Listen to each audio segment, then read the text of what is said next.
So I'm here with local music production duo Lotus Cloud. Just here to interview them, ask them a few questions about their musical past, things of the sort. So let's start by asking, how do you know each other? Or when did you first meet?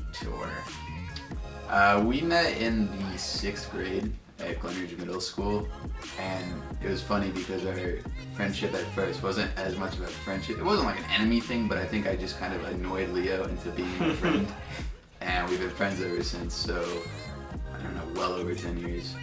Okay. Yeah, it's been about 14 years at this point. I had just moved into the area, like Winter Park area, and started going to Glenridge, and we were introduced by like a mutual friend, so just started sitting together at lunch, just kind of year to year kept in touch, and then I'd say like in high school our friendship kind of leveled up again. We were in orchestra together for a number of years, and then yeah, just pretty much just ever since we've known each other we've never really broke apart or stopped hanging out at any point. Just kind of kept it going, and here we are now in a music group together. Individually, what made you want to start producing music?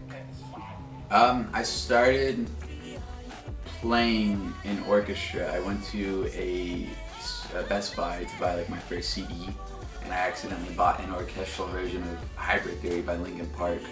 So my mom wasn't going back to the store, that was that. I had that, and I got really onto orchestra. So I played in orchestra all the way through the end of high school, and I rented the bass that I played on. When I left high school, I didn't have $3,000 for a bass anymore, so I found out that you could use software to make music, so I kind of started there. EDM was kind of blowing up at the time. I was big into hip hop and knew that, I looked up what do they do, and they use FL Studio to make beats and stuff, so got FL Studio, started learning from there.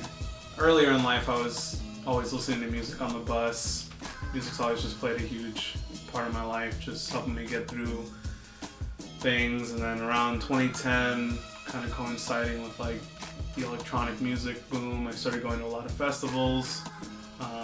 One festival in particular, Counterpoint, which was in Atlanta in 2012. I went and I saw a lot of performances there that kind of influenced me to pursue a career in music. I had been DJing up until that point for about 2 years, and I decided when I got home from that festival to start producing my own like beats and like electronic tracks. What is your favorite part of producing music? As of now, just it being a creative outlet for almost any emotion that you have. You can make a song about, if you're depressed or if you're sad about something, just any situation. If you're happy, you can make a really happy sounding song. Working with others as well and seeing their creative outlet. It's just really a good platform for emotional outlet. I think being able to adequately express things that otherwise I feel unequipped to express in my normal life, either through like lack of like articulation or just focus. When I put things through like the spectrum of like music making, it kind of allows me to focus on like a goal, and I'm able to get out what I'm thinking.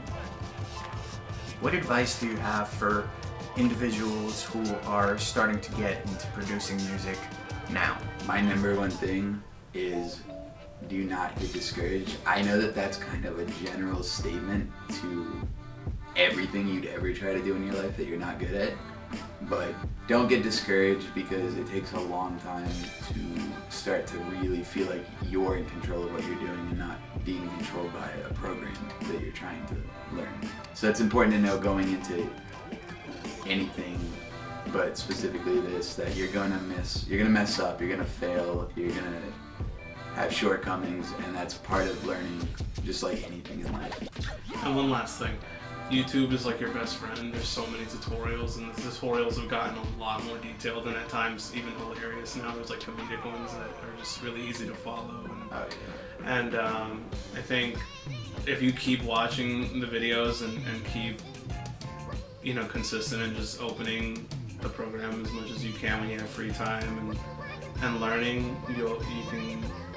I think nowadays you can get decent pretty fast.